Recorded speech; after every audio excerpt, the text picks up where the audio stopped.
want to talk about a couple of things today. The first one is about how to use your diaphragm correctly when you're circular breathing, and the second one is how to start the note cleanly and reliably every time.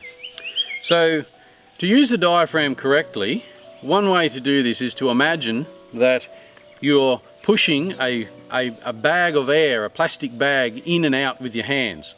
So if I push in, I'm pushing the air out, and then as the air comes back in again and re-inflates, it expands.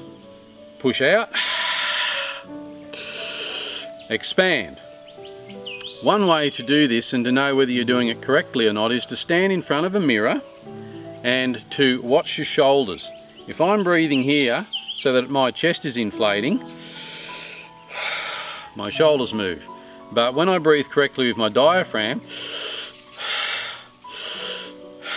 my shoulders stay still. So that's one way to tell if you're doing it correctly. And when you're circular breathing, when you're squeezing with the cheeks, you're also pushing out here with your stomach and drawing the air in. The second thing that I want to talk about is how to start the note cleanly and reliably every time. I want you to imagine that you have something stuck on your tongue, like a pip or a seed or something, and you want to spit it out. So you're using just the pressure that's in your cheeks here. You're not blowing from your lungs like that to spit. You're just pushing it just from the cheeks. And when you do this, it sets the standing wave up in the didgeridoo, so that when you then blow with your lips afterwards, it starts it pretty much every single time without fail.